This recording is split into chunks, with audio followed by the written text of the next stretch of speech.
বিশ্ব রাজনীতির দাবার বোর্ডে কি নতুন করে সাজানো হচ্ছে গুটি? ল্যাটিন আমেরিকার আকাশে কি ভাসছে যুদ্ধের ছায়া? হোয়াইট হাউস থেকে উচ্চারিত একটি বাক্য কি ইঙ্গিত দিচ্ছে বিশ্বকে? এই প্রশ্নগুলোর কেন্দ্রে এখন একটাই নাম, ডোনাল্ড ট্রাম্প।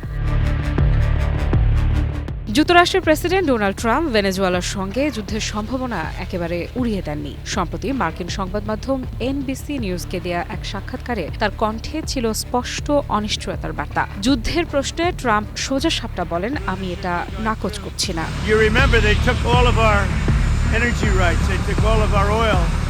এই মন্তব্যই নতুন করে উত্তেজনার পারদ চড়িয়েছে আন্তর্জাতিক অঙ্গনে।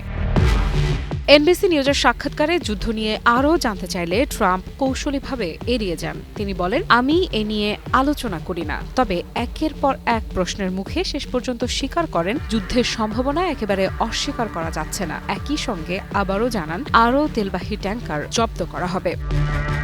তাহলে সময়টা কখন? পরিস্থিতি কোন দিকে যাচ্ছে? এই প্রশ্নে ট্রাম্পের জবাব আরও ধোয়াটে। তিনি বলেন, এটা নির্ভর করে। তারা যদি এভাবে বোকামি করে চলতে থাকে তাহলে তারা আমাদের কোনো একটি বন্দরে নোঙর করবে। ভেনেজুয়েলার প্রেসিডেন্ট নিকোলাস মাদুরোকে ক্ষমতাচ্যুত করাই কি ট্রাম্পের শেষ লক্ষ্য? এমন প্রশ্নেরও স্পষ্ট উত্তর দেননি তিনি। বরং বলেন, তিনি ঠিক জানেন তিনি কি চান।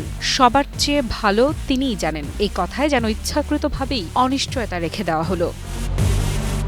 বিশ্লেষকেরা বলছেন, ভেনেজুয়েলার সঙ্গে যুদ্ধের সম্ভাবনা প্রকাশ্যে নাকচ না করাটা অত্যন্ত গুরুত্বপূর্ণ। কারণ ডোনাল্ড ট্রাম্প দীর্ঘদিন ধরেই রিপাবলিকান পার্টির যুদ্ধপন্থী অংশ থেকে নিজেকে দূরে রাখার চেষ্টা করছেন। 2024 সালের নির্বাচনী প্রচারণায় তিনি প্রতিশ্রুতি দিয়েছিলেন যুক্তরাষ্ট্রকে বিদেশি সংঘাতে জড়াবেন না। ইলেকট্রা রেফ্রিজারেটর, খাবার তাজা তো জীবন তাজা। ইলেকট্রা, ফ্রিজের রাজা। নির্বাচনে জয়ের পর দেয়া ভাষণেও ট্রাম্প বলেছিলেন তিনি নতুন করে যুদ্ধ শুরু করবেন না, বরং যুদ্ধ থামাবেন। ভেনেজুয়েলার ক্ষেত্রে কি সেই অবস্থান বদলাচ্ছে, নাকি এটি কেবল শক্তি প্রদর্শনের রাজনীতি? নিষেধাজ্ঞা, ট্যাঙ্কার জব্দ, সামরিক তৎপরতা সব মিলিয়ে যুক্তরাষ্ট্র ভেনেজুয়েলার সম্পর্ক এখন এক বিপজ্জনক মোড়ে দাঁড়িয়ে। এই মোড় থেকে সামনে কোন পথ? সংলাপ না সংঘাত? ট্রাম্পের একটি বাক্য, আমি নাকচ করছি না, কি সত্যি নতুন কোনো যুদ্ধের বার্তা দিচ্ছে?